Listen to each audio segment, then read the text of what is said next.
Many first-time things, I think, put that spark of music in me. The first thing, I think, is just God just put it in me.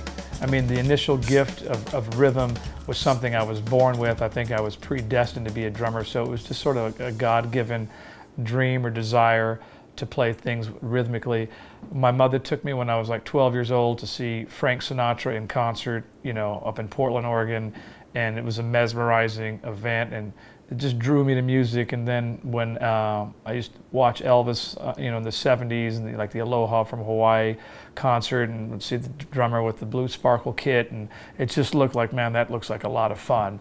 And then grew up with a lot of rhythm and blues music, and I was always attracted to the beat.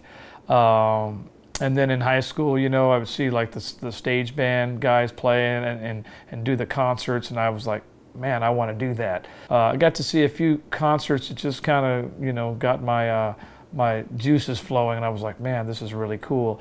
Mostly bands inspired me, more so than individual drummers, like the music of certain eras. You know, the music that I grew up with in the 70s was awesome. It was some of the best music ever. I mean, on one side you had the Eagles and you had Earth, Wind & Fire. You had the best of rock, the best of funk. And I think all those groups, the songwriting was so good and the music was so good, and I felt the rhythm in it that I just was like, yeah, I want to do this. And there was a tune that I heard by Booker T and the MGs even when I wasn't playing drums in the 60s called Hip Hugger, late 60s, and it was just a fat back groove, and I just thought, man, whatever's going on that record, that's what I want to do. And it's just, you know, like anybody else, I think you're inspired by music you hear and concerts you watch or things you see on TV, and then there's something in you that goes, I want to get with that.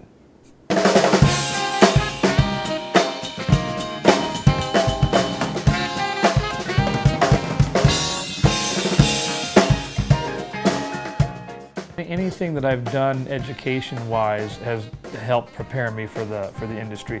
Most of it's first starting off with like private lessons. I couldn't stress that enough, that people, if they want to do this, or to study, there's no way around studying. And drumming can be formal or very informal, but it can never not be one-on-one. You learn from other drummers that do what you do.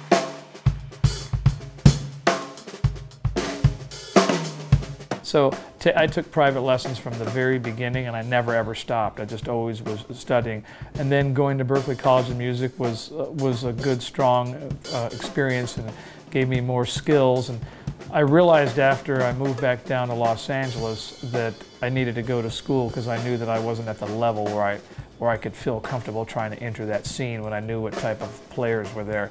So there was the wake-up call and realization I need to school myself, so I went to Berklee. And then when I came back, I just believe it was destiny, and there were certain key people that I met that opened up opportunities to audition for people, and then you basically go down every one of those doors until one of them opens up. I mean, I had many disappointments and many things I auditioned for that I didn't get, but all you need is one, and you get that one, and then you build from there. And if you do a good job and you have a good reputation, then, you know, and you handle yourself right, then hopefully that one thing leads to other things.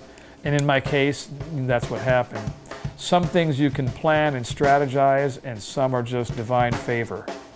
So I did all the strategizing I can, but in the end, I can't make anybody like me.